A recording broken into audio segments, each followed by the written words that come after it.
ঘর আয়নাবিহীন, কে আর দেখে পোড়া আধারের মুখ, কে শোনে তাদের গান, যদিও তা আলোক মুখর, যদিও তাদের বুকে বুকে জলে নেভে জোনাকির সুখ।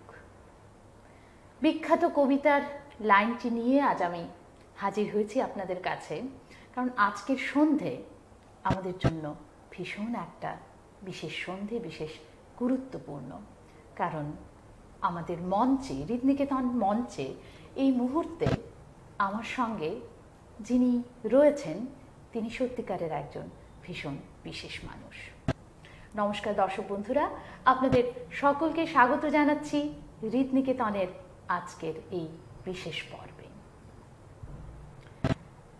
এই ধুলার জগৎ থেকে সমস্ত ঝড়ের সাথে লড়ে, সমস্ত প্রতিকূলতার বিরুদ্ধে সংগ্রাম করতে করতে যিনি নিজেকে বারংবার আবিষ্কার করেছেন, যার লেখা চাবুক হয়ে আমাদের সমাজে বারবার প্রতিবাদী কণ্ঠ হয়ে প্রস্ফুটিত হয়েছে, সেই ভীষণ শ্রদ্ধার মানুষ, সেই ভীষণ প্রিয় কবি আমাদের সঙ্গে আজ উপস্থিত, যার নাম শ্রী বিকাশ সরকার।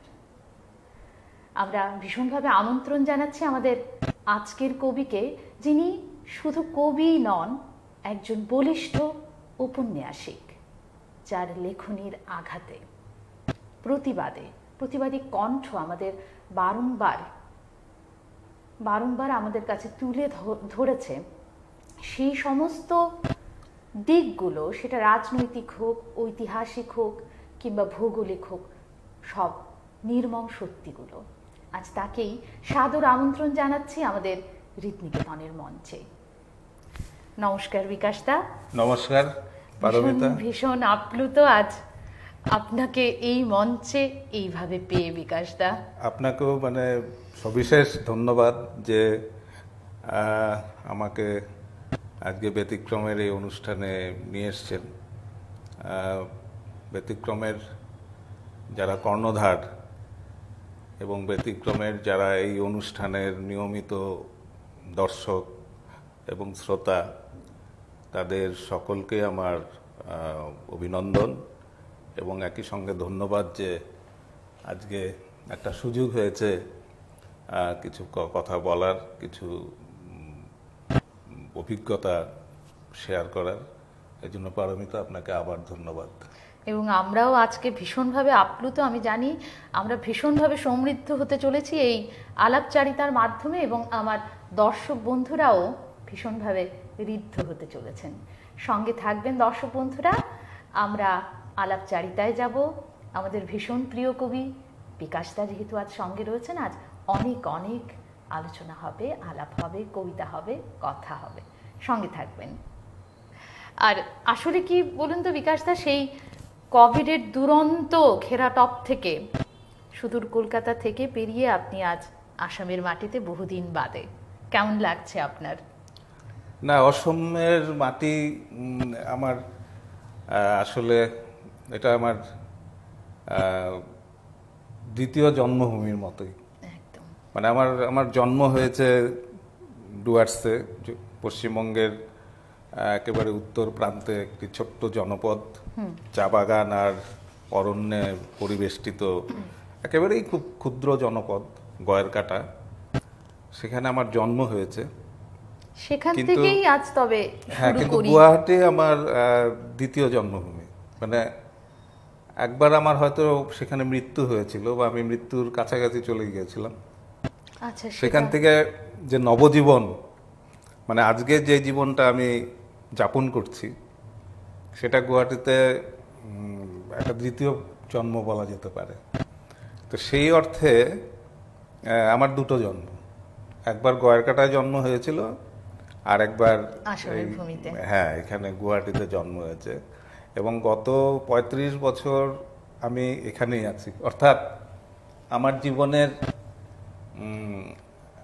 একটা, যদি আমরা দুটো পার্ট করি, ভাগ করি, আমার এখন ৫৫ বছর বয়স। তো ৫৫ বছরের মধ্যে আমার অর্ধেকেরও বেশি গুয়াহাটিতে কেটেছে। ফলে গুয়াহাটির সমস্ত কিছু মানে এখানকার গাছ পাতা ফুল পাহাড় মানুষ নদী সবকিছু আপনার পরম আত্মীয়। সব আমার পরম আত্মীয় এবং সেগুলো বারবার আমার স্বপ্নের মধ্যেও আসে।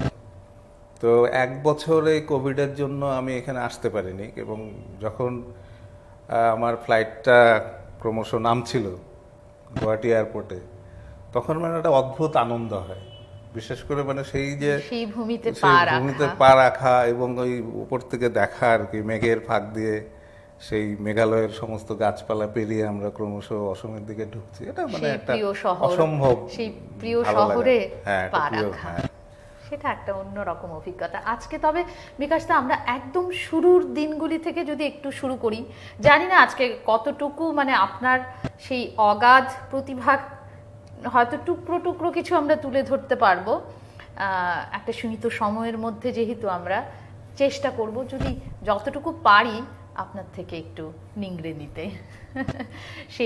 তবে সেই শুরুর দিনগুলিতে যদি আমরা ফিরে যাই বিকাশদা, মানে যতটুকু জানি যে পূর্ব পাকিস্তানে, যখন সেটা পূর্ব পাকিস্তান ছিল, সেখান থেকে ভিটে মাটি সমস্ত উচ্ছেদ হয়ে যাওয়ার পরে আপনার ঠাকুরদা শ্রী বৈকুণ্ঠনাথ আসামের তেজপুরে এসে তার বসতি গড়েছিলেন।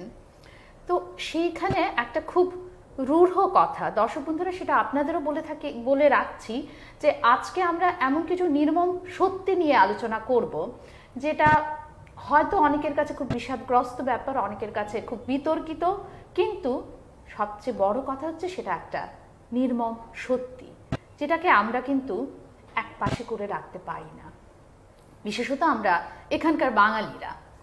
তো এই যে একটা শব্দ, ভীষণ রূঢ় একটা শব্দ বিকাশদা, উদ্বাস্তু, এই শব্দটা আপনার জীবনের সাথে আপনি না চাইতেও ভীষণভাবে জড়িয়ে গেছে। তো সেই শব্দটার সাথে আপনার সংযোগ বা সম্পর্ক, সেই অভিজ্ঞতাটা আপনি একটু আমাদের সাথে যদি শেয়ার করেন, সেই স্মৃতি রোমন্থন করে আপনি যদি কিছু অভিজ্ঞতা আপনার বর্ণনা করেন। আসলে উদ্বাস্তু জীবন সমস্ত বিশ্ব জুড়েই একটা ভয়ঙ্কর সমস্যা। মানে শুধু যে শুধু আমাদের পূর্ব পাকিস্তান থেকে, বাংলাদেশ থেকে, বর্তমান বাংলাদেশ, সেখান থেকে তো উদ্বাস্তুরা এসছে এখানে, আবার ঠিক পাঞ্জাব থেকেও কিন্তু প্রচুর উদ্বাস্তু পাঞ্জাবে এসছে। তো বিশ্ব জুড়েই কিন্তু এই উদ্বাস্তুর একটা সমস্যা আছে। মানে এটাকে বলা যেতে পারে একটা আন্তর্জাতিক চিরায়ত সমস্যা। যে শুধুই আমরাই যে ভুক্তভোগী সেটা নয়। হ্যাঁ, যে সাম্প্রতিক আমরা বসনিয়ায় দেখেছি, বসনিয়ায় দেখেছি, বা সোভিয়েত রাশিয়া যখন টুকরো টুকরো হয়ে গেল, সোভিয়েত ইউনিয়ন টুকরো হয়ে গিয়ে বেশ কয়েকটি দেশ হলো, তো যেমন উজবেকিস্তান হয়ে গেল, ইউক্রেন হলো, রাশিয়া তো ছিলই, টুকরো টুকরো হয়ে গেল, যে লিথুয়েনিয়া, মানে অনেক ছোট ছোট দেশ হয়েছে। তখনও কিন্তু সেই উদ্বাস্তুরা, মানে লক্ষ লক্ষ উদ্বাস্তু এ প্রান্ত থেকে ও প্রান্ত ছুটে বেরিয়েছে। বা সার্বিয়ার যে আমরা দীর্ঘ যুদ্ধের কথা জানি, তার ফলে যত উদ্বাস্তু হয়েছে, কিংবা এখন যেটা মানে একেবারেই সমসাময়িক কালে যেটা সিরিয়ায় দেখা যাচ্ছে, সিরিয়ায় যুদ্ধ বিধ্বস্ত সেই সিরিয়া থেকে প্রচুর মানুষ পালিয়ে ইউরোপের বিভিন্ন দেশে গিয়ে আশ্রয় নিচ্ছে। সবাই খুবই চিন্তাজনক একটা ব্যাপার। উদ্বাস্তু জীবনটা মানে অত্যন্ত মর্মান্তিক। আমি এগুলো মানে খুব বড় পরিসরে আলোচনা না করলেও মানে আমার লেখায় যেভাবে এসছে আর কি, সেটা আমার ঠাকুরদা তিনি নেফায় কাজ করতেন, একজন ব্রিটিশ ঠিকাদারের আন্ডারে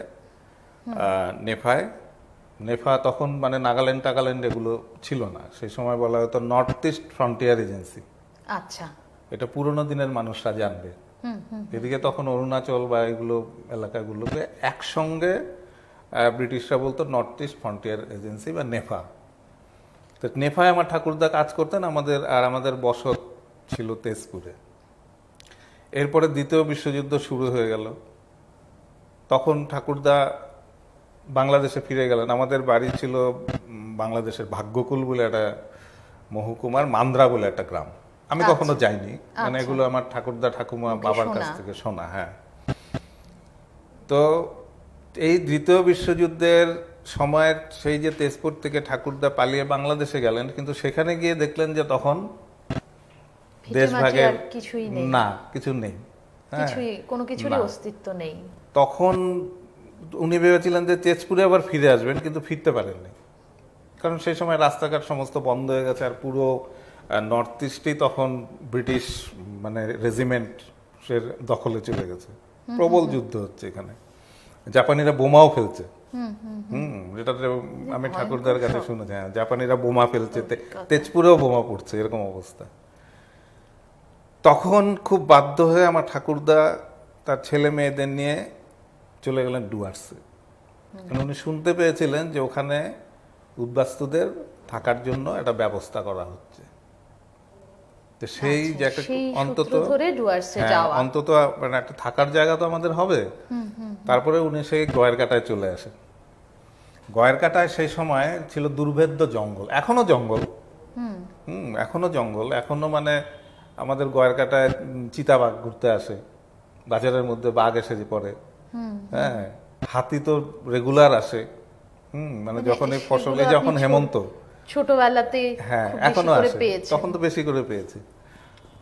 তো এইরকম একটা জায়গায় মানে ঠাকুরদারা এসে দেখলো আসলে এটা আশ্রয় না, এটা এক ধরনের মানে একটা মেরে ফেলবার প্রকল্প উদ্বাস্তুদের, যে মানে ওখানে মর্মান্তিক, মানে ওখানে ওই জঙ্গলের মধ্যে কোনো কিছু নেই, ডেরা নেই, কিছু নেই। মানে তখন আমার ঠাকুরদারা ওখানে হোগলা যে আছে না, হোগলা পাট্টি, সেই হোগলা পাট্টির ঘর বানিয়ে সেখানে ছিল।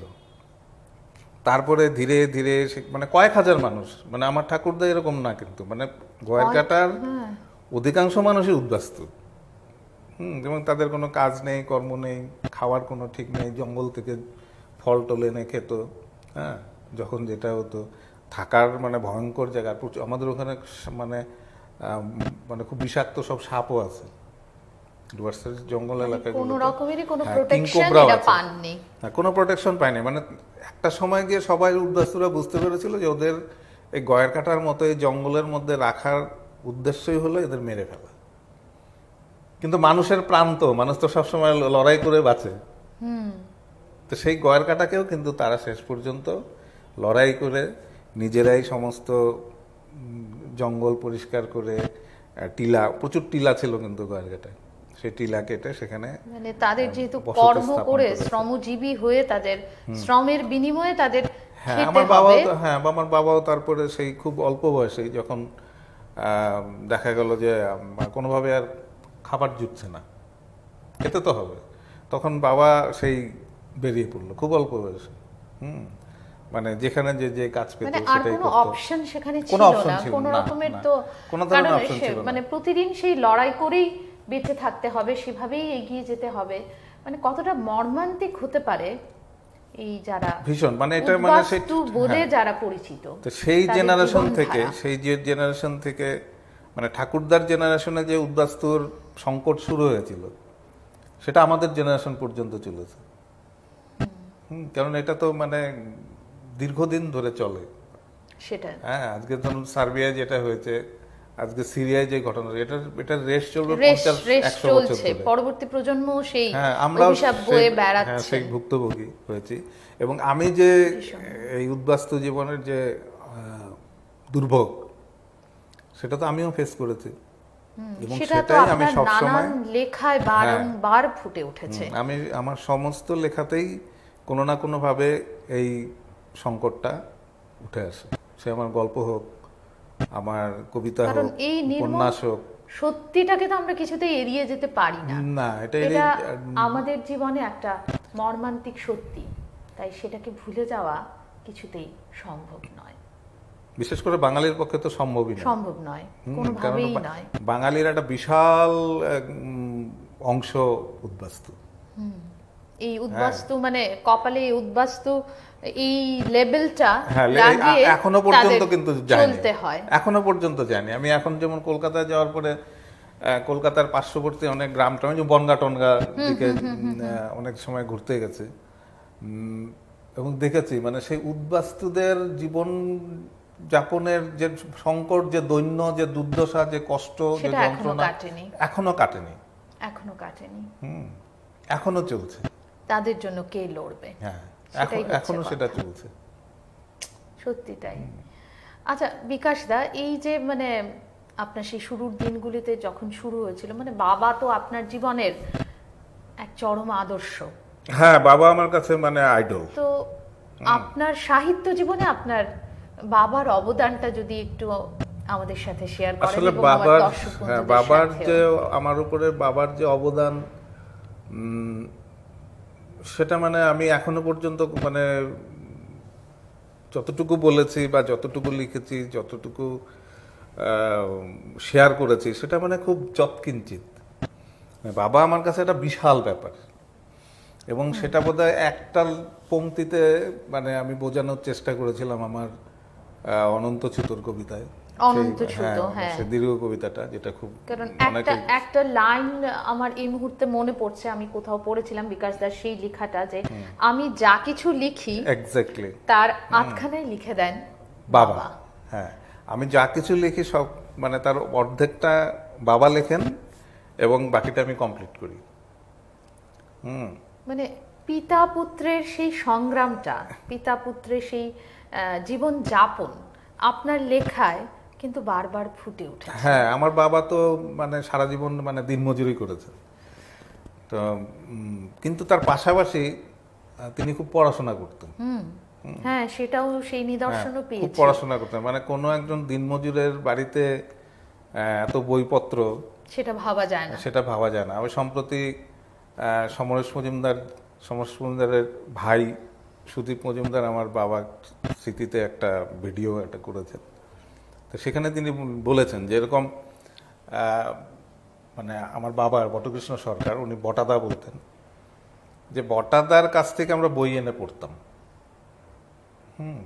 মানে আমার বাবা এরকম ছিল। মানে আপনারা ভাবতে পারেন দর্শক বন্ধুরা, সেই মর্মান্তিক দিনগুলিতে যে মানুষটাকে প্রতিদিন লড়াই করতে হচ্ছে, প্রতিদিন অন্য সংস্থানের জন্য তাকে যুঝতে হচ্ছে, তাকে কিন্তু মানে পড়াশোনাটা কত বেশি আকৃষ্ট করত, যার জন্যই হয়তো আজকে আমরা বিকাশদাকে পেয়েছি এইভাবে, নয়তো হয়তো সম্ভব ছিল না। না। সত্যি সম্ভব ছিল না, কারণ ছিল না, বাবার তাই।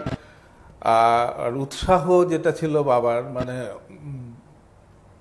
সেটা মানে আমি এখন খুব মিস করি।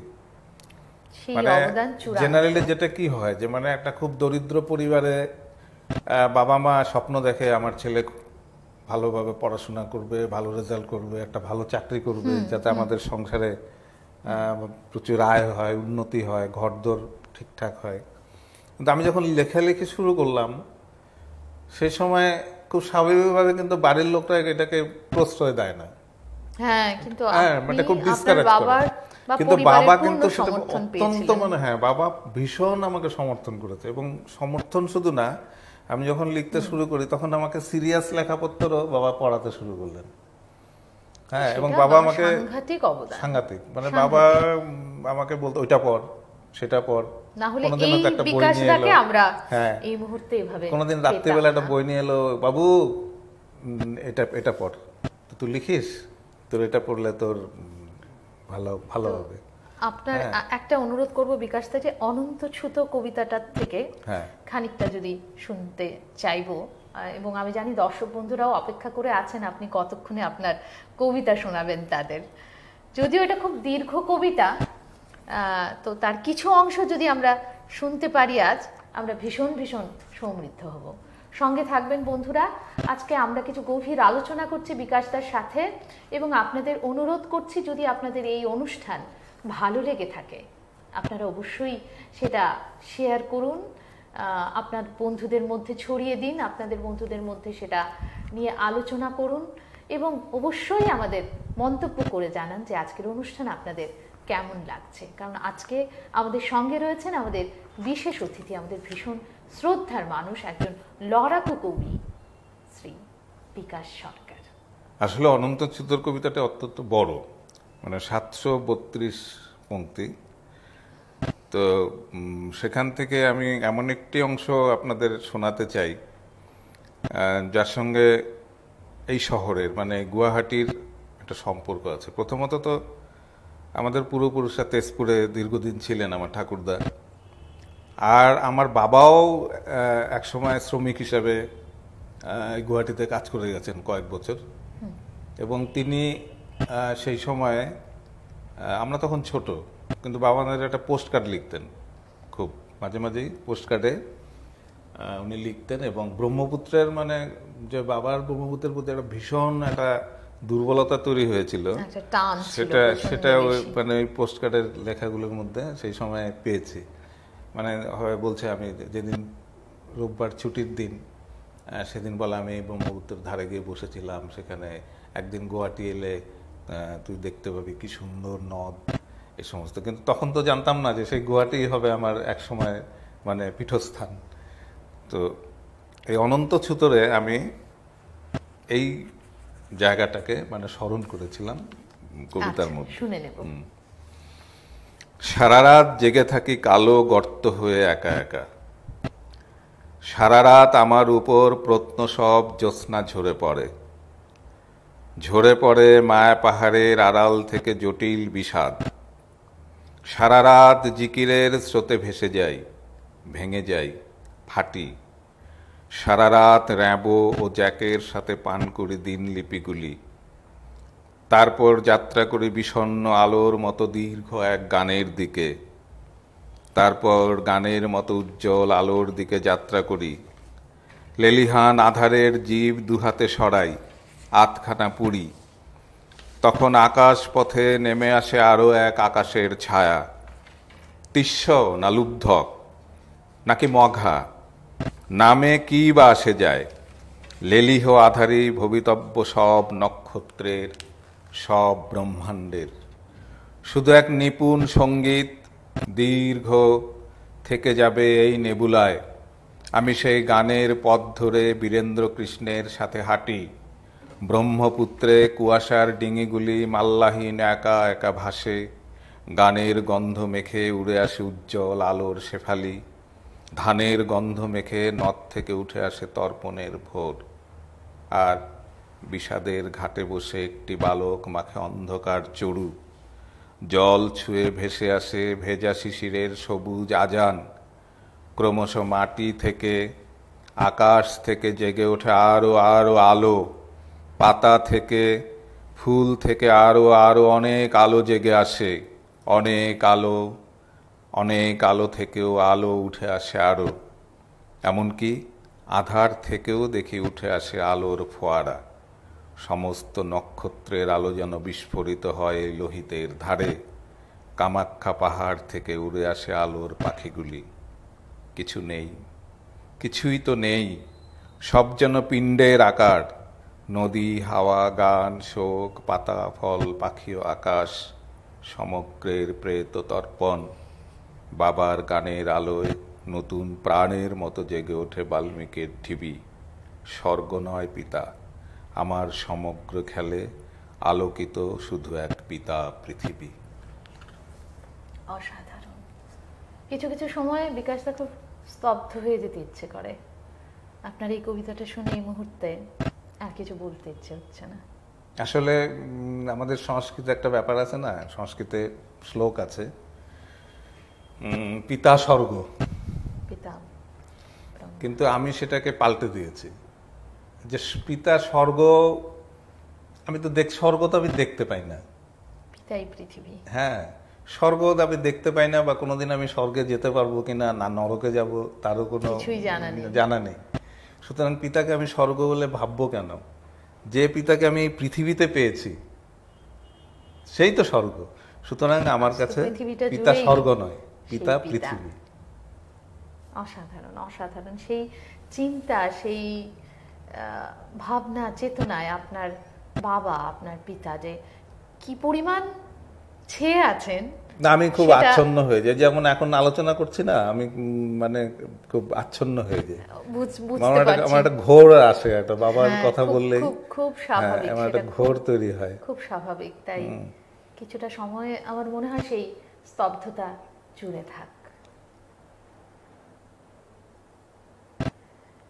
এবারে বিকাশ দা আবার একটু পরবর্তী প্রসঙ্গে যাব, যেটা হচ্ছে আপনি নানান পত্রপত্রিকার সাথে জড়িয়ে আছেন, আপনি সময় প্রবাহের সাথে ছিলেন, আপনি যুবসংঘ পত্রিকার সাথে তো জড়িয়ে আছেন, এবং আপনার নিজস্ব একটা পত্রিকাও ছিল যেটা কলাক্ষেত্র, যেটা আপনি নিজেই সেটা পরিচালনা করতেন, এবং আপনি বিশেষভাবে জড়িয়ে ছিলেন এবং আছেন দেশ পত্রিকার সাথেও।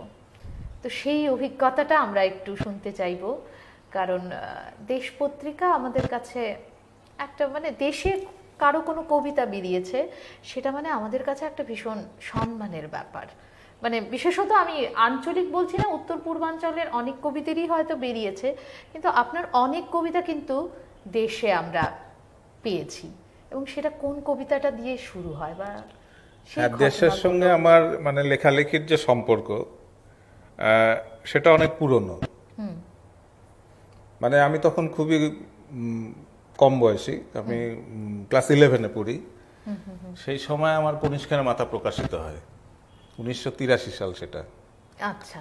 তো কনিষ্কের মাথা আমার প্রথম কবিতার বইটি বের করেছিল যুদ্ধযাত্রা পাবলিকেশনের সুশান্ত নিয়োগী। সেই বছরই আমার দেশে আমার প্রথম কবিতাও ছাপা হয়, এবং সেই কবিতাটির নাম ছিল চিঠি পড়ান উৎসব।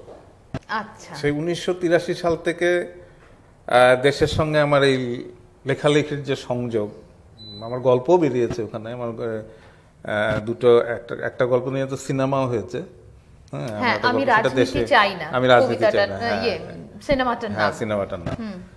তো আমার প্রচুর লেখা দেশে বেরিয়েছে আর কি, মানে এত বেরিয়েছে আমার এখন আমার ঠিক মনেও নেই মানে কত বেরিয়েছে আর কি, মানে এত বোধহয় খুব কমই বেরিয়েছে আর কি। আর আমি তো টানা 14 বছর পুজো সংঘাতেও লিখেছি দেশে।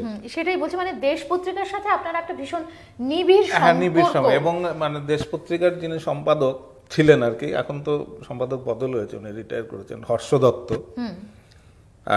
উনি, ওনার সঙ্গে আমার খুব সম্পর্ক একদম দাদা ভাইয়ের মতো। আমি খুব ছিলেন না, এখনো আমরা মানে সম্পর্ক মানে খুব দুই ভাইয়ের মতো। আমার মানে কলকাতায় যদি আমার লোকাল গার্জিয়ান বলা যায় আর কি, যে স্থানীয় অভিভাবক, তো আমি হর্ষদাকে মানে হর্ষদার সঙ্গে মানে ঠিক লেখক সম্পাদক কবি সম্পাদক এরকম একদম বন্ধুর মতো। হ্যাঁ, প্রথমে ছাপার সূত্রে শুরু হয়েছিল, পরিচিতিটা ওইখান থেকেই, কিন্তু তারপরে মানে সম্পর্কটা পারিবারিক হয়ে গেছে। খুব ভালো, খুব ভালো একটা। এই দেশের অনেক কবিতা নিয়েও মানে আনন্দ পাবলিশার্স আমার বই বের করেছে 3টে।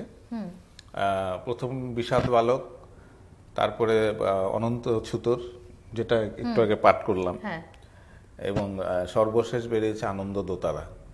তো এই 3টে বইয়েরই অধিকাংশ কবিতাই দেশে মুদ্রিত। আমি একটা খুব উল্লেখযোগ্য কবিতা তার মধ্যে দর্শক বন্ধুদের বলতে চাইছি, লক্ষ্মীর পাঁচালী বলে একটা কবিতা, যেটা আরো একটা নির্মম সত্য আপনি আপনার জীবনেরই একটা ছায়াপাত করেছেন সেই কবিতাতে। সেই শব্দগুলির মধ্যে ফুটে উঠেছে আরো কিছু সত্যি। তো সেই কবিতাটা যদি আপনার সঙ্গে এই মুহূর্তে থেকে থাকে একটু শুনতে চাই। হ্যাঁ, লক্ষ্মীর পাঁচালীও মানে খুব, সেটাও খুব সুদীর্ঘ কবিতা, 5 পৃষ্ঠা জুড়ে বেরিয়েছে। হ্যাঁ, খুব সুদীর্ঘ কবিতা, তার থেকে মানে দেশেরই 5 পৃষ্ঠা লেগেছিল এটা ছাপতে। হ্যাঁ, এবং তার সঙ্গে সুব্রত চৌধুরী মানে অসাধারণ অলঙ্করণ করেছিলেন, মানে এটা আমার খুব মনে হয়। আমার মাঝে মাঝে মনে হয় আমার কবিতার চেয়ে ওই অলঙ্করণগুলো বোধহয় বেশি ভালো, এরকম লাগে। হ্যাঁ, সেটা আমার মেজ বোন ছিল লক্ষ্মী। আচ্ছা, আপনার মেজ বোনের নাম? হ্যাঁ, আমার মেজ বোনের নাম ছিল লক্ষ্মী, এবং সে অকাল প্রয়াত আর কি। তো এটাকে এলিজি বলা যেতে পারে কি, মানে আমার সেই মৃত বোনকে নিয়েই এই কবিতাটা লেখা। তো ঠিক আছে, আমি এটা একটু একটু আমার শ্রেষ্ঠ কবিতা তো আছে। দর্শক বন্ধুরা কোথাও চলে যাবেন না, সঙ্গে থাকুন, আজকের আমাদের বিশেষ অতিথি সঙ্গে রয়েছেন। আমার এই কবিতাটাও অনেক বড়, আমি তার থেকে খানিকটা অংশ খানিকটাই পড়ে শোনানো যাবে আর কি। আমরা যখন ছোট ছিলাম, আমরা তো শ্রমজীবী পরিবারের ছেলে মেয়ে হলে যা হয়, আমরা তো 5 ভাই বোন। তো বাবা তো শ্রমিক মানুষ, ফলে আমাদের পুজোর সময় জামা কাপড় যে নতুন কেনা টেনা হয় এগুলো মানে আমাদের ছিল না। মানে পুজোর সময় নতুন জামা প্যান্ট জুতো এগুলোর কোনো বালাই ছিল না। তো পুজোর সময় আমাদের কি দিত, ওই স্কুল ড্রেস কিনে দিত। মানে আমাদের আমরা যে স্কুলে পড়াশোনা করতাম তো সেখানে ড্রেস ছিল নিতান্ত প্রয়োজনীয় জিনিসটাই, প্রয়োজনীয়টা মানে বাবা এমন করে দিতেন যে যাতে স্কুলেও যেতে পারবে আর পুজোর সময় নতুন পোশাক পরে বেরোতে পারবে। তো এটার উদ্দেশ্যেই আর কি আমাদের পুজোর মানে ছিল আমাদের স্কুল ড্রেস পাওয়া। তো তখন ববি সিনেমা বেরিয়েছিল, ববি, ডিম্পল কাপাডিয়া, ঋষি কাপুরের ববি, মানে তখনকার দিনের একটা বিখ্যাত ছবি এবং মানে একটা ট্রেন্ড সেটার, মানে অল্প বয়সী প্রেম নিয়ে ওই প্রথম ছবি, কিন্তু মানে এত কম বয়সে প্রেম প্রথম ওই ববি সিনেমাতেই দেখানো হয়। তো ববির যে ড্রেসটা ছিল মানে ডিম্পল কাপাডিয়ার, ওটার হিসাবে সেই সময় মানে বাজার ছেয়ে গেছিল ববি প্রিন্ট বলতে, মানে গোল গোল পোলকা ডটস, গোল গোল মানে নানা রঙের ওই ববি প্রিন্ট মানে তখন খুব বিখ্যাত ছিল। তো আমার বোন সেই বছর মানে ওই বাবার কাছে আবদার করেছিল যে আমাকে একটা ববি প্রিন্টের জামা দাও, কিন্তু আমার বাবা সেটা পারেননি আর কি। সেই বিষয়টা আমাকে খুব মানে কষ্ট দিয়েছিল। তো সেটা নাড়িয়ে দিয়ে যায় কিছু স্মৃতি, মানে আমি এখনো ভুলতে পারি না যে মানে ববি প্রিন্ট চাইলো কিন্তু আমরা দিলাম একটা স্কুলের ড্রেস। এই কষ্টটা নিয়েই মেয়েটা মারা গেল। তো আমি সেই বিষয়টা নিয়ে এসেছিলাম। কিছুই তো চাসনি তুই, শুধু চেয়েছিলি একখানা ববি প্রিন্ট ফ্রক। এতই সস্তা দাবি, এতই সহজ তোর সেবারের শারদ পুলক, তাও আর পাওয়া গেল না। গোল গোল রং ছাপ, সস্তার এক স্বপ্ন মাখা জামা, অভিমানে বুঝি তোর ঠোঁট ঝুলে আসে, তবু তো শেফালি পড়ে, ভাতের মতন তারা পড়ে থাকে ঘাসে। তবু তো বাচ্চেরে ঢাক, শারদা আসছেন ফির আশ্বিন মাসে। আমাদের আসলে কারো কোনো পুজোর জামা নেই, আমাদের জুতো নেই, লঙ্কাবাজি নেই, জল বেলুনও নেই, তবু তো শরৎ আসবেই। তবু মেছোয়া নদীর পাড়ে ভরে আছে দূর দূর কাশ, আমাদের অভিমান ভরা যেন এক সফেদ আকাশ। আমাদের বাষ্পীভূত অশ্রু যেন শরতের মেঘমালা স্তর, আমরা এপারে বসে সীমাহীন শোকের ভিতর। যেদিকে তাকাস তুই আমি জানি শুধু ববি প্রিন্ট, হলুদ সবুজ নীল লাল, সুদূর ফ্রকের মতো জেগে আছে তোর দিক চক্রবাল। আমাদের পুজো নেই কোনো, কারণ লক্ষ্মীর ববি ছাপ নেই। থানকুনি কুড়োনোর পর মণ্ডপের পাশ দিয়ে ফিরব তো ঘরেই, ঘর ছাড়া আমাদের আর কোনো মণ্ডপও নেই। ববি প্রিন্টহীন শরৎ এসেছে তবু আমাদের ঘরে, আমরা দেখেছি আজ ভাতের মতন কত শেফালিরা ঝরে। মেছুয়া নদীর ধারে কাশফুল নড়ে, কলমির বনখানা নড়ে। বাঁশিওয়ালা কম্পাজি নয়, সেও সুর ধরে ববি সিনেমার। যতই বকিস তাকে, পাজি বেটা ঘুরে ফিরে আসবে আবার। বেলুনেও তো একই ছাপ, গোল গোল কমলা কল, কালো নীল লাল, সমস্ত শরৎ জুড়ে ছোপ ছোপ দীর্ঘ দুঃখ, দীর্ঘ মায়াজাল। ববি প্রিন্ট ববি প্রিন্ট ববি প্রিন্ট ওরে, সে এক অবুঝ পাখি, স্তর থেকে স্তূপ মেঘে ঘোরে। তার ডানা ভরা কত অভিমান, তার ঠোঁট ভরা কত শোকগান, আসলে সবই তো তোর কাছে মৃত্যু সমান। সত্যি সবার পুজো একই রকম ভাবে আসে না। আমরা কখনো উদ্বাস্তু পাড়ায় কিন্তু গিয়ে দেখি না পাড়ার বাচ্চাগুলো কিভাবে পুজো কাটাচ্ছেন। সেটা আমাদের চরম অক্ষমতা। আর আমাদের লক্ষ্মী হয়তো সেই অভিমানেই চলে গেল, কিন্তু লক্ষ্মী ধরা রয়েছে আপনার প্রতিটা শব্দে, আপনার কবিতায়।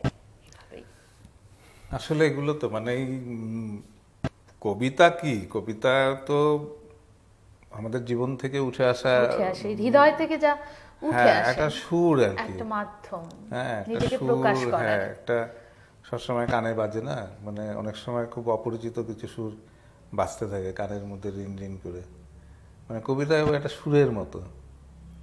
তো কখনো সেটা লক্ষ্মী হয়ে আসে, কখনো সেটা বাবা হয়ে আসে, কখনো কোনো বন্ধু ভটু হয়ে আসে। যেমন বিকাশ ছোড়া বলে একটা কবিতা আমার ছোটবেলার আপনার বন্ধু সেই ভটু ছোটবেলার গোয়ালা, অনেক অনেক বন্ধুরা ওরা বারবার ঘুরে আসে আমার কবিতায়, যারা এখন যারা নেই, নেই, দুজন এখন আর বন্ধু, নেই, হ্যাঁ হ্যাঁ, ভটু আর রানী, ওরা প্রেম করতো নদীর ধারে। আমি নদীর ধারে ঘুরতে যেতাম, আর একসময় আমি জঙ্গলে কাজ করতে হয়েছিল আমাকে, মানে ক্লাস 8 যখন আমি পড়ি, 8-এ পড়ার যখন 9-এ উঠলাম, তখন আমাকে বাবা একদিন ডেকে বললেন, রে বাবু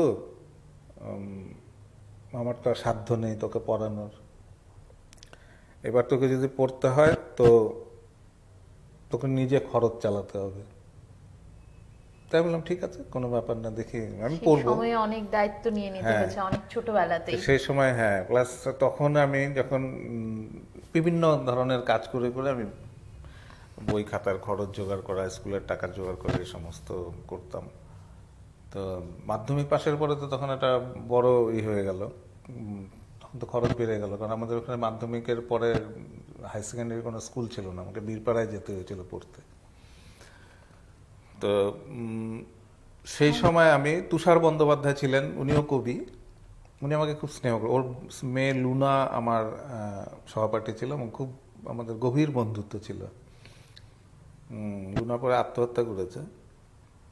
তো তুষারবাবুর পারমিশন নিয়ে আমি তখন মানে সবসময় ক্লাসে যেতে পারতাম না, আমার সেই শিক্ষক নমস্য, মানে সবসময় আমি বলতাম যে আমি রেগুলার ক্লাস করতে পারবো না, কারণ আমাকে তো টাকা জোগাড় করতে হবে, হ্যাঁ, তো ফলে আমাকে কাজ করতে হয়। তখন আমি জঙ্গলে কাজ করেছি। এই জঙ্গলে কাজ করার সময় ভটুর সঙ্গে আমার খুব বন্ধুত্ব হয়েছিল। ভটু গোয়ালা মানে মদেশিয়া, আর রানী রাভা মানে রাভা মেয়ে আর কি। তো ওদের খুব গভীর প্রেম ছিল, মানে প্রেম কি জিনিস আমি প্রথম ওদের দেখেই বুঝতে শিখি। মানে প্রেম কেমন হয়, কতটা গভীর হতে পারে। প্রেমের ভাষা, খিদের ভাষা, বেদনার ভাষা, হ্যাঁ, কোনো ভাষাই কিন্তু বদলে যায় না, না সেটা একটা তো বিশ্বজনীন ভাষা। সেটা নিয়েই আমার এই বিকাশ ছোড়া কবিতাটা, যেটা আমার খুব প্রিয় কবিতা এবং অনেকেরই খুব পছন্দের। তো এইভাবেই মানে জীবন থেকে আহরণ করেছেন। হ্যাঁ, আমি ওই আতলামি করতে পারি না যে মানে আমি কঠিন কঠিন বিষয় নিয়ে এমন কিছু লিখবো যেটা কেউ কোনো পাঠক বুঝবে না, অভিজাত ওরকম নয়। একটা মানে অভিজাত পরিবার থেকে আসা বা খুব একটা অভিজাত সম্ভ্রান্ত পরিবারের সাথে ওঠা বসা করলেই যে সাংঘাতিক একটা সমৃদ্ধ মানুষ হয়ে যাওয়া যায়, সেটা কখনোই নয়। এবং সেটার জলজ্জন্ত প্রমাণ কিন্তু বিকাশদা নিজে এই মুহূর্তে যিনি আমাদের সঙ্গে রয়েছেন। আচ্ছা বিকাশদা, এবারে আরও একটা প্রসঙ্গে যাব, যেটা হয়তো বিতর্কিত। দর্শক বন্ধুরা কিন্তু যেহেতু বিকাশদা আজকে সঙ্গে রয়েছেন এবং সরাসরি আমরা তার সাথে কথা বলছি, সে প্রসঙ্গটা আমার মনে হচ্ছে তুলে ধরাটা খুব প্রয়োজন। বিকাশদা, আপনার কাছে বা আপনার কোথাও কোনো একটা সাক্ষাৎকারে আমি পড়েছিলাম যে মধ্যবিত্ত মূল্যবোধের প্রতি আপনার একটা বীতশ্রদ্ধ ভাব বরাবর ছিল, এবং যেটা প্রকাশিত মানে আমরা প্রকাশ করতে দেখেছি বিকাশদাকে নানান কবিতা, এবং বিশেষ করে কনিষ্কের মাথা, সেই কবিতা সমগ্রে আপনার সেটা ভীষণভাবে প্রকাশ পেয়েছে। এবং আপনি কোথাও বলেছেন যে মধ্যবিত্তের সংস্কৃতি চর্চাটা অনেকটা রোবোটিক। সেটা কেন, মানে কোন দৃষ্টিভঙ্গিতে আপনার সেটা মনে হয়েছে, যদি একটু আমাদের বুঝিয়ে বলেন। আসলে আমাদের মধ্যবিত্ত মানসিকতা যেটা, মানে সেটা আমার একটা কবিতার মধ্যেও ছিল, ন্যাকাপনা মূল্যবোধগুলি। আমরা কিছু কিছু মূল্যবোধ মানে ধরে দিই আর কি মানুষের উপরে, মানে চাপিয়ে দেওয়া, তাই না? কিছু কিছু মূল্যবোধ আছে যেগুলো আমরা মানে চাপিয়ে দিই। তো সেই মূল্যবোধগুলো মানে যেমন আমি একটা ছোট ঘটনার উদাহরণ দিই, যে আমাদের স্কুলে অনেক ধনাঢ্য পরিবারের ছেলেপুলেরাও তো পড়াশোনা করতো। মানে শুধু যে গরিব দরিদ্র তা তো নয়, সেটা নয়, সেখানে কিছু ধনাঢ্য মানুষও ছিল, তাদের ছেলে মেয়েরাও পড়তো। তো যে জন্মদিন পালন করা, বার্থডে সেলিব্রেট করা, এই ব্যাপারটা আমি ওখানে মানে আমারই এক ক্লাসমেটের কাছে প্রথম শুনি যে এরকম নাকি হয়, জন্মদিনের দিন বাড়িতে প্যান্ডেল হয়, বাড়িতে কেক কাটা হয়, লোক খাওয়ানো হয়। হ্যাঁ, তো আমি তো বললাম যে ওর সঙ্গে তো আমার দীর্ঘদিনের, আমরা ক্লাস 1 থেকে পড়ে পড়ে আসছি, তো আগে তো কখনো শুনিনি। তখন বলছে না, ওদের বাড়িতে প্রতি বছরই হয়, আমাকে নেমন্তন্ন করে। মানে আমি বহু বছর পরে গিয়ে জানতে পারলাম আপনি বিচ্যুত ছিলেন। আমি বিচ্যুত ছিলাম। দ্যাট মিনস আমাকে কখনো ওরা এই যে সমাজের একটা বিভাগ করে দেওয়া, এটা মধ্যবিত্তদের মানে এক ধরনের মূল্যবোধ। মানে এই যে ও একটা শ্রমিক পরিবারের ছেলে, হ্যাঁ, ও আমাদের এখানে এলে আমাদের কি বলবো, মানে অসম্মান হবে। শিশুটি যে বড় হচ্ছে সেটা যে তার জন্য কতটা একটা মানসিক নির্যাতন, সেটা কিন্তু হয়তো তার অভিভাবকরাও বুঝতে পারছে না, এবং সেই শিশুটির বোঝার তো সেই ক্ষমতাই না। তো সেইভাবেই মানে কিছু কিছু মূল্যবোধ আমরা মানে যেগুলো অর্থহীন এবং যেগুলো মানুষে মানুষে বিভেদ সৃষ্টি করে, সেটা নিয়েই আটকে আছে। হ্যাঁ, মানুষকে মুখোশের অন্তরালে রাখে। ঠিক কথা বলেছেন বিকাশদা। এই যে মূল্যবোধগুলো, এই মধ্যবিত্ত মানুষ না, বেশিরভাগ মধ্যবিত্ত মানুষ একটা মুখোশ পরে ঘুরে বেড়ায়। হ্যাঁ, মানে আমার সেই বন্ধুটিও ওইরকম একটা মুখোশাটা বন্ধু, মানে যে আমার সঙ্গে এত বছর ধরে পড়াশোনা করছে, আমার সঙ্গে মিশছে, কথা বলছে, গল্প করছে, কিন্তু তার যখন জন্মদিন পালন করার প্রশ্ন আসছে তখন মনে হচ্ছে বিকাশ সরকারকে ডাকা উচিত নয়। বিকাশ সরকার যদি আমার সেই জন্মদিনের অনুষ্ঠানে আসে, কত ক্ষুদ্র হলে, হ্যাঁ, এবং এই নিচতা ক্ষুদ্রতাই হলো মধ্যবিত্ত মানে মূলত মূল্যবোধের মানে আকর। সত্যি করে বিকাশদা, এই মঞ্চে দাঁড়িয়ে মানে আমি আপনাকে কুর্নিশ জানাচ্ছি যে আপনি সেই অদম্য সাহসের সঙ্গে সেই মূল্যবোধের আপনি বিরোধিতা করেছেন। হ্যাঁ, আমি এই মূল্যবোধের মানে চিরকাল বিরোধিতা করেছি। এবং আমার যখন কনিষ্কের মাথা প্রথম প্রকাশিত হয়, কনিষ্কের মাথা কিন্তু খুব নন্দিত কাব্যগ্রন্থ নয়, বরং নিন্দিত কাব্যগ্রন্থ বলা যায়। আজকে 25 বছর 30 বছর পরে এসে কনিষ্কের মাথা নিয়ে খুব আলোচনা চলছে, লোকে খুঁজে খুঁজে পড়ছে, কিন্তু এই বইটা যখন প্রথম বের হয় তখন কিন্তু আমাকে প্রচন্ড মানে গঞ্জনার শিকার হতে হয়েছিল।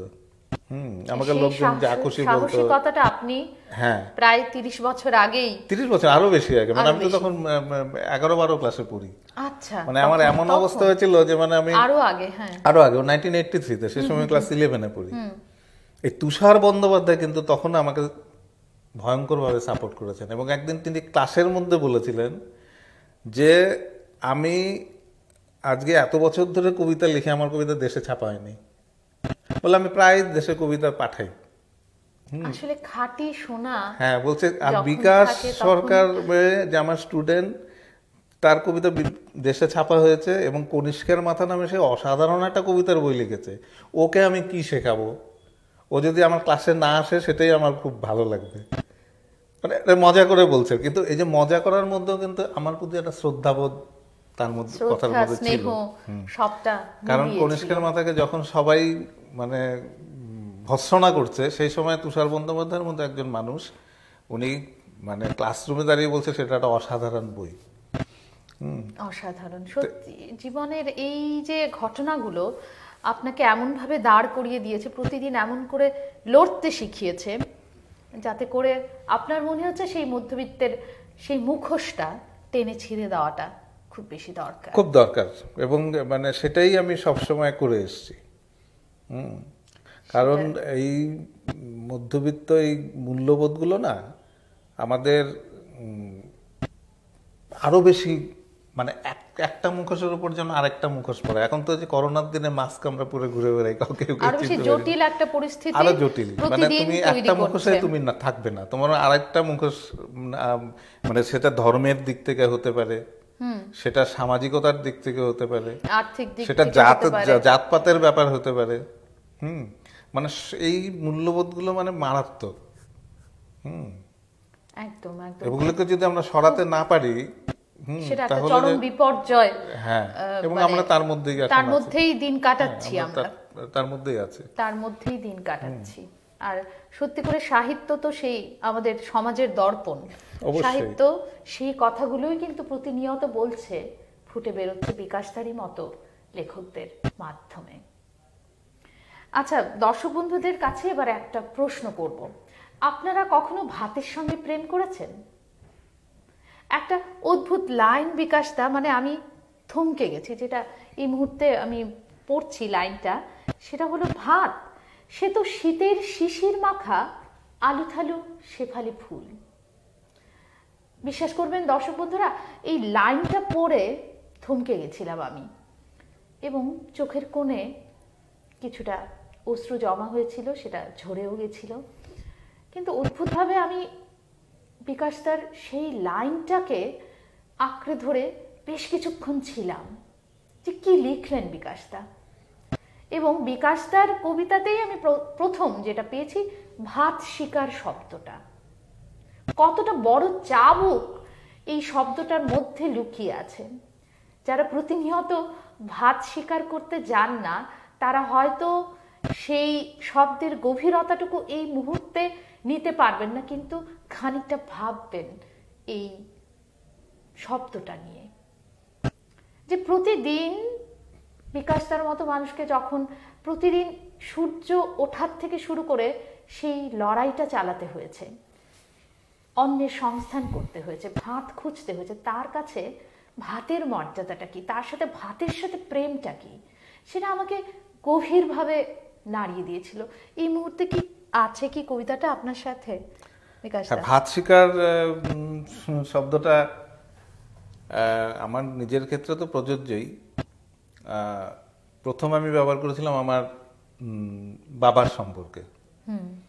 কারণ আমার বাবা যখন প্রতিদিন সকালবেলায়, আমরা সকালবেলা ঘুম থেকে উঠতাম, ঘুম থেকে ওঠার পরে সামান্য যা রুটি টুটি সকালবেলা যতটুকু চা রুটি ইত্যাদি বানানো হতো, তারপরে বাবা একটা কাঁধে একটা ব্যাগ নিয়ে বেরিয়ে যেতেন, এবং তিনি ফিরতেন সেই আবার রাত 10টা।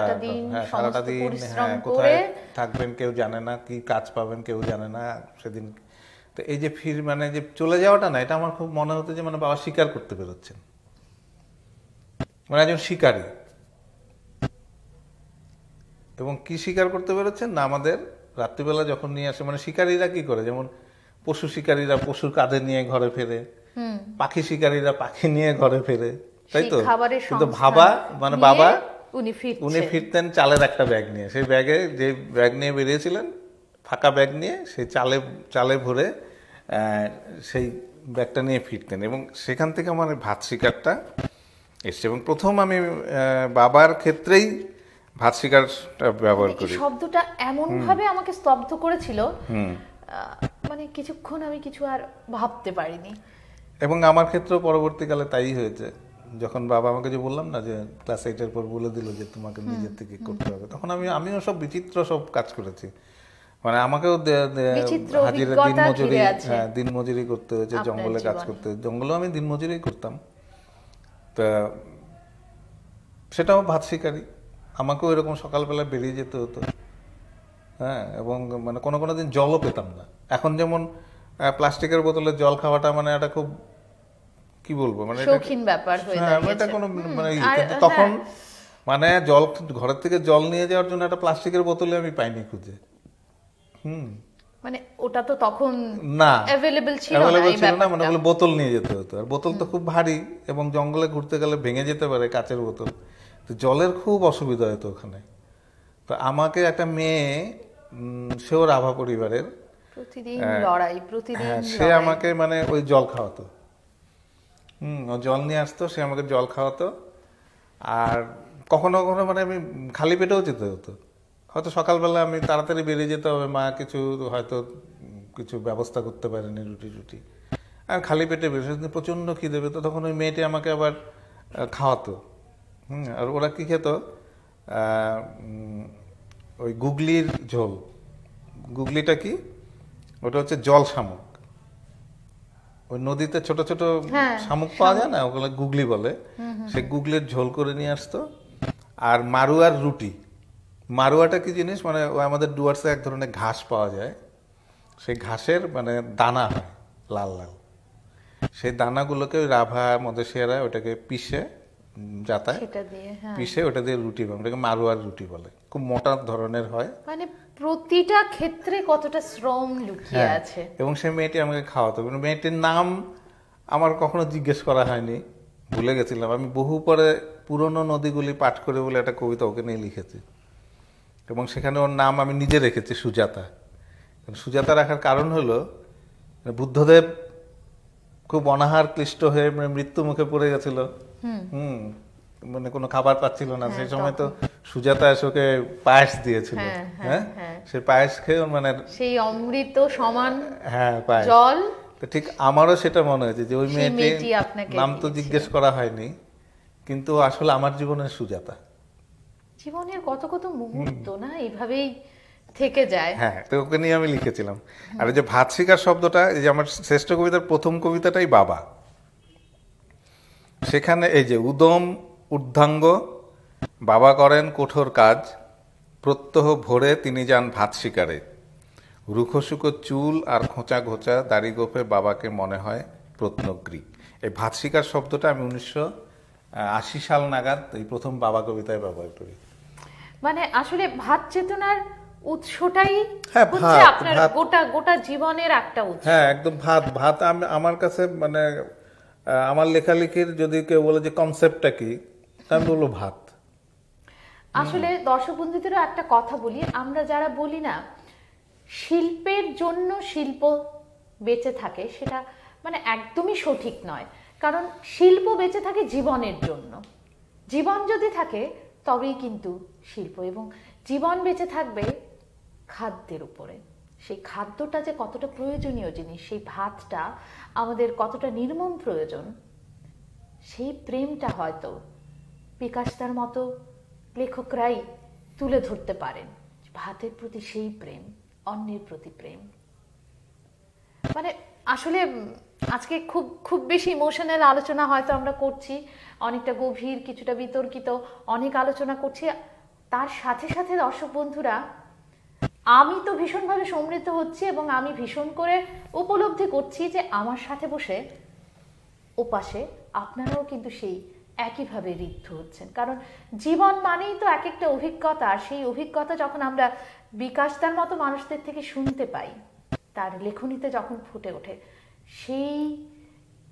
সেটুকু নিংড়ে নিতে তখন ইচ্ছে হয় যে যত পারি, যতটুকু পারি আরো বেশি আহরণ করি। আমাদের সময় খুব দ্রুত যাচ্ছে, আমি বুঝতে পারছি, আমরা আবার পরবর্তী প্রসঙ্গে যাব।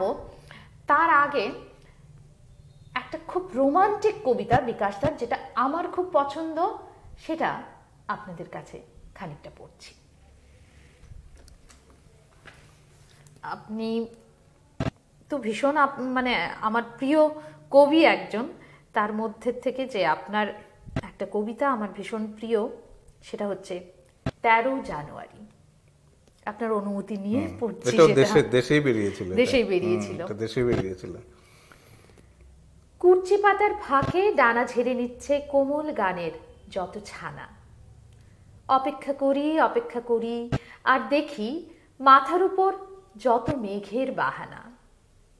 কুয়াশা সরার পর বাস স্টপে এমন অমূল দৃশ্য বারবার ঘটে যেতে থাকে। গাড়িরা উঠছে কচি কচি, আজ অপেক্ষা উঠছে ঝাঁকে ঝাঁকে। কখন যে শুয়েছি খসে পড়া সব পাতা বিছানায় নিজেও জানি না। নগ্ন শুয়ে আছো কুহু, পাতার উপর তুমি যেন কোনো জাদু ব্যালেরিনা। বাউল গানের মতো জেগে আছে চোখ দুটি, জেগে আছে মায়া ভরা স্তন। সে রমণ স্বপ্ন মনে হয়, সব যেন মন্ত্রবৎ এক মৃদু হ্যালুসিনেশন। পাতা দিয়ে তোমাকে সাজাই, পাতা রাখি তলপেটে একটি একটি করে। তোমাকে নিয়ে তুলি সুনসান কোনো এক চা বাগান ঘেরা ডুডুয়ার চরে। কুয়াশা সরিয়ে দেখি নাভির ভেতর থেকে উঠে আসে এক টানা গান। যতই ঘৃণা করো আজ, এই চুমুগুলো নেড়েচেড়ে মনে হয় অমৃত সমান। আমাকে দিয়েছ কত কুচ্চি ফুল, কত প্রজাপতি, কত পাখি ও ফড়িং। সেসব যত্নে রেখেছি, যত্নে রেখেছি তোমার দুঃখ জাগানিয়া, জগজিৎ সিং। ভীষণ একটা আবেশে কবিতাটা পড়ে আমার মানে মন্ত্রমুগ্ধের মতো যা হয়, তাই আপনার বর্তমানে এই কবিতাটা আপনার কাছেই, আপনার সামনেই পড়লাম। ভালো লাগলো যে জগজিৎ আমার খুব প্রিয় মানে গায়ক। আমি সেই বহু বছর ধরে জগজিতের খুব ভক্ত, মানে আমি রোজই শুনি জগজিৎ সিং।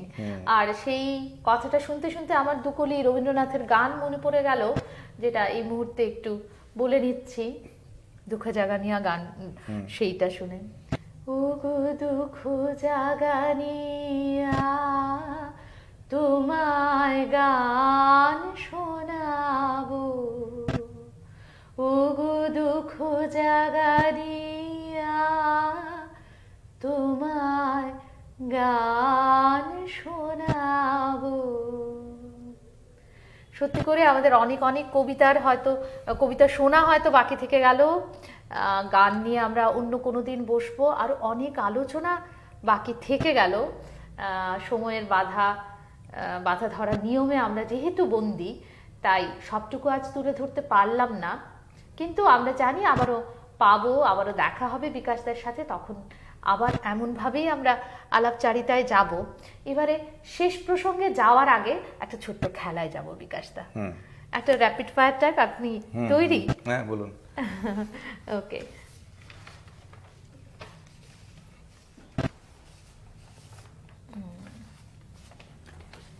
যেটা হচ্ছে কুরচি ফুল না শিউলি ফুল, কোনটা আপনার বেশি পছন্দ? না, দুটো দু সময় পছন্দ।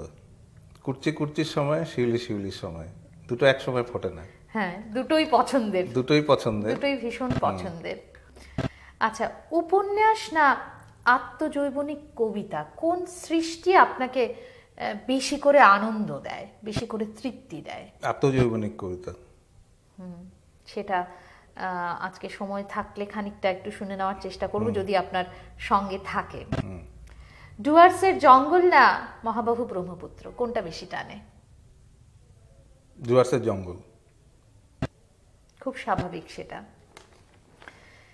জীবনানন্দের কিছু কবিতা সমগ্র নাকি ভিনসেন্ট গখ? দ্বীপান্তরে গেলে আপনি কাকে সঙ্গে নিয়ে যেতে চাইবেন? জীবনানন্দ দাশ। তবে এই ভিনসেন্ট গখ তার যে লাস্ট ফর লাইফ, এই মানে বইটা হয়তো আপনাকে ভীষণভাবে উজ্জীবিত করেছে। হ্যাঁ, সেটা মানে এক ধরনের, এবং মানে একসময় আমার খুব আত্মহত্যার প্রবণতা হয়েছিল। মানে লড়াই করতে করতে গিয়ে একটা সময় তো একটা অবসাদ আসে, তো হ্যাঁ, তো আমার সেই সময় একটা হয়েছিল এরকম, মানে এক ধরনের মনোবিকলন বলা যেতে পারে। মনে হতো যে এত কষ্ট করে বেঁচে থাকার কোনো মানে হয় না। তো তখন আমি লাস্ট ফর লাইফ বইটা পড়ি, এবং সেখানে দেখি যে ভিনসেন্ট ভ্যান গখ যে কি ভয়ঙ্কর কষ্ট করে মানে তার শিল্পী সত্তাটাকে জাগিয়ে রেখেছিলেন এত কষ্ট করে। মানে সে ভাই পয়সা না পাঠালে তার খাওয়া হতো না। ও থিও ওর ভাই ছিল, ওর তো নিজের কোনো উপার্জন ছিল না, ওই থিও ওকে টাকা পয়সা পাঠালে সেই পয়সা দিয়ে সে করতো খাবার দাবার, রং কেনা, তুলি কেনা, ঘর ভাড়া দেওয়া, এগুলো সব থিওর টাকাতেই করতো। তো থিও আর ওই ভিনসেন্ট ভ্যান গখের চিঠি চালাচালি নিয়ে একটা খুব ভালো বই আছে কিন্তু। মানে সেই বইটা আপনাকে ভীষণভাবে, হ্যাঁ, আমাকে লাস্ট ফর লাইফ মানে আমাকে ভীষণভাবে করেছে যে ভ্যান গখের মতো আমাকে তো চুরি করতে হয়নি। এটা ভ্যান গখকে মানে খাওয়ার জন্য একটা পাউরুটি চুরি করতে হয়েছিল। আমার তো এত খারাপ অবস্থা হয়নি যে আমি জীবনে কোনোদিন কোনো কারো কিছু চুরি করিনি, মানে এতটা অধঃপতন আমার হয়নি। তো ভ্যান গখের যদি এই উনিও চুরি করেছিলেন তো চরম দুর্দশায়, চরম ক্ষুধার তাড়নায় থাকতে না পেরে হয়তো তিনি 3 দিন খাননি, তখন তাকে সে বাধ্য হয়েছে তিনি একটা পাউরুটিটা চুরি করতে হয়েছে। তো আমাকে তো সেটা করতে হয়নি। হ্যাঁ, আমাকে সেটা করতে, তাহলে আমি কেন বাঁচবো না? তো এই মানে ওই উপন্যাসটা আমাকে, আপনার মানে তাকে খুব কাছের মানুষ, খুব কাছের বন্ধু বলে, তখন খুব কাছের, এবং আমার মানে একদম মানে একটা প্রেরণাদাতা বলে মনে হয়েছিল। হ্যাঁ, এবং এই মানে উপন্যাসটা লাস্ট ফর লাইফ খুব যে মহৎ উপন্যাসের তালিকায় পড়বে এরকম না। মানে এর চেয়ে অনেক ভালো ভালো উপন্যাস কিন্তু আমাদের বিশ্বে আপনাকে লেখা এটা হয়েছে, ভীষণভাবে কিন্তু এই উপন্যাস আমার জন্য মানে অনুপ্রেরণা দিয়েছিল। মানে বেস্ট অফ 10 এর জায়গা নিয়েছে। মানে আমার সেরা বেঁচে 10টা থাকার উপন্যাসের, তাগিদটা হ্যাঁ, কারণ আপনার আমি মধ্যে ওখান আবার থেকে ফিরিয়ে দিয়েছে। আমি নতুন করে বাঁচার চেষ্টা শুরু করি এবং তারপর তো বাঁচার গুয়াহাটি রসদ চলে আসি। পেয়েছি। হ্যাঁ, গুয়াহাটি চলে আসি। হ্যাঁ, সত্যি। আর আপনি বিকাশ দা বিদেশি সাহিত্যের সাথে কিন্তু ভীষণভাবে জড়িয়েছিলেন, সেটা দস্তয়েভস্কি বা অ্যালেন গিন্সবার্গ, মানে আমি বহু সাক্ষাৎকারেও পেয়েছি। তো একটা উদ্বাস্তু পরিবারে বিদেশি সাহিত্য পড়া, সেটা কিন্তু খুব চারটিখানি কথা না, চারটিখানি কথা না, এবং এর পিছনে আমার বাবার অবদান মানে খুব বেশি ছিল। 100%।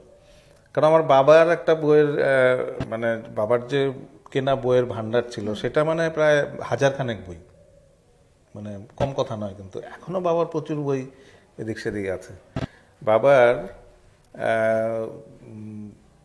সেই কালেকশনে মানে রাশিয়ান লিটারেচার, ফরাসি লিটারেচার থেকে শুরু করে, হ্যাঁ, জার্মান লিটারেচারের প্রচুর বই, মানে তখন বাংলা অনুবাদে, উনি তো আর শিক্ষিত মানুষ ছিলেন না, ইংরেজি তো আর বুঝতেন না, কিন্তু তিনি বাংলা অনুবাদে এবং সব সে বিখ্যাত সব মানুষের অনুবাদে সেই বইগুলো, যে বিদেশি সাহিত্যগুলো আপনাদের ছোটবেলার থেকে সময়ে উঠে এসেছে। হ্যাঁ, আমি একদম মানে ছোটবেলার থেকে আমি এইগুলো পড়েছি। পরবর্তীকালে গিয়ে বন্ধু বান্ধবদের সূত্রে আরো কিছু বিশিষ্ট মানুষ আমাকে যখন দেখেছি এত পড়তে, যেমন তুষার বন্দ্যোপাধ্যায়, উনি পড়তে দিতেন। নন্দদুলাল সরকার বলে একজন ছিলেন, তার বিশাল বিপুল ভান্ডার ছিল। শিশির রায়নাথ, এরও একটা বিপুল ভান্ডার ছিল। এদের কাছ থেকে আমি এই মানে কন্টেম্পোরারি মানে ইন্টারন্যাশনাল লিটারেচার এটা আমি পড়েছি। সত্যি একটা ভাগ্যের ব্যাপার।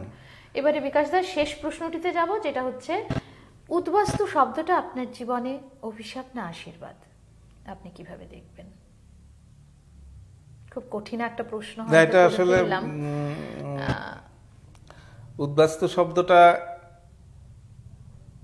মানে অভিশাপও নয়, আবার আশীর্বাদও নয়। আমি আসলে এই শব্দটাকে চাই না যে কারো জীবনে ঘটুক, এই শব্দটা নিয়ে কেউ বেঁচে থাকুক, এটা আমি চাই। এই পরিচয়টা নিয়ে যাতে কাউকে না কাউকে এই সংকটের মধ্যে যেন পড়তে না হয়, সেটাই। এবং মানে ছিন্নমূল হওয়ার মতো কষ্ট আর কিছু নেই। এবং কবন্ধ হয়ে বেঁচে থাকা, মূল থেকে যদি কোনো গাছকে উপড়ে ফেলা হয় তো সেটা বড়ই মর্মান্তিক। দর্শক বন্ধুরা, আমরা ভীষণভাবে সময়ের হাতে বাধা, যেহেতু আজকের আলোচনা আমাদের শেষ করতে হবে, এবং আজকে আমরা শুধু হয়তো কবিতার খানিকটা দিক নিয়ে আলোচনা করেছি। ঔপন্যাসিক বিকাশ দাকে আমরা সেইভাবে কিন্তু দেখিনি, মানে আমি বলতে চাইছি যেটা আজকে তুলে ধরতে পারলাম না, কিন্তু উনি কিন্তু নিরন্তর সেই উপন্যাসগুলি লিখে চলেছেন, তার সৃষ্টি চলছে, তার কলম চলছে, সেটা বাংলাদেশের কৃষক বিদ্রোহ হোক, কিংবা আসামের উগ্রপন্থা নিয়ে হোক, কিংবা আমাদের বাঙালিদের নিত্য সংঘর্ষ, উদ্বাস্তু জীবনের নিত্য যন্ত্রণা নিয়ে হোক, বিকাশদার কলম কিন্তু চলছে। একদম সর্বশেষে আমরা বিকাশদার থেকে দুটো লাইন যদি কোনো উপন্যাসের আপনি এই মুহূর্তে পড়তে পারেন, খুব ভালো হয়। উপন্যাস তো এই মুহূর্তে আমার কাছে নেই, কিন্তু আপনার আগামী উপন্যাস নিয়ে যদি একটা দুটো কথা আমাদের, যেমন অস্ত্র নামে একটা উপন্যাস আমি লিখেছি, এবং এই উপন্যাসটা লিখতে গিয়ে আমাকে প্রচুর পড়াশোনা করতে হয়েছে। মানে উপন্যাসটা মূলত আপনি অবশ্যই পড়বেন একদম। এই উপন্যাসটা হচ্ছে অসমে বাঙালিদের আগমন। বুঝতেই পারছেন, মানে এটা একটা ঐতিহাসিক প্রেক্ষাপট আছে, ফলে আমাকে এই ব্যাপারে প্রচুর পড়াশোনা করতে হয়েছে। এবং সেখানে কিছু মানে কাল্পনিক নয়, মানে জীবন্ত কিছু চরিত্র আছে, যেমন অঞ্জলিদি, তার কথা ওখানে বেশ, হ্যাঁ, অঞ্জলি লাহিড়ী, অনেকটা অংশ জুড়ে তার কথা রয়েছে। জ্যোতির্ময় বিশ্বাস, যিনি সিপিআই নেতা ছিলেন, মনীন্দ্র রায়, যিনি ভাষা আন্দোলনে ছিলেন, হ্যাঁ, অমলেন্দু গুহ, হ্যাঁ, যিনি একজন বিখ্যাত কমিউনিস্ট অসমের অধ্যাপক। তো এরা কিন্তু সেখানে ক্যারেক্টার। সেটা প্রকাশিত হয়নি এখনো? না, প্রকাশিত হয়েছে। হ্যাঁ, এটা পবিত্র সরকার বাংলা একাডেমিতে এটা উদ্বোধন করেছেন, সেটা পড়ার অপেক্ষায় আমরা। এই যে উপন্যাসটা, এর ফলে হয়েছে কি, মানে এদিকের প্রত্যেকের কনসেন্ট নিয়ে আমাকে উপন্যাসটা লিখতে হয়েছে এবং প্রত্যেকের ইন্টারভিউ নিতে হয়েছে অনেকবার। যেমন অঞ্জলিদের কাছে আমার এর জন্য প্রায় 8-10 দিন যেতে হয়েছে। আর পড়াশোনা আছে। এটাই আমি যেটা বলতে চাইছি, আপনি যেটা বললেন 1-2 লাইন, তো একটা লাইন আমি বলি যে মানুষের, মানে সেই উপন্যাসটায় আছে যে মানুষের সবচেয়ে বড় অস্ত্র হচ্ছে ভালোবাসা। একদম ভীষণ, মানে সবটুকু মানে অন্য রিভলভার দিয়ে বা কিছু চাকু দিয়ে লড়াই করে কিছু হয় না, আমরা ভালোবাসা দিয়ে অস্ত্র বলতে যাব। হ্যাঁ, এটাই হলো অস্ত্র। কথাটার মানেই হলো যে অনেকে ভাবতে পারে যে এটা ওদের মধ্যে বোধহয় কোনো একটা খুব অ্যাকশন ব্যাপার আছে, তা নয়। আমি এটাই বলতে চেয়েছি যে মানে অস্ত্র হলো, কথা আপনি একটা বললেন, মানুষের সবচেয়ে মানে কি বলবো শক্তিশালী অস্ত্র হচ্ছে ভালোবাসা, এবং সেই অস্ত্র সবার কাছে থাকা উচিত। একদম।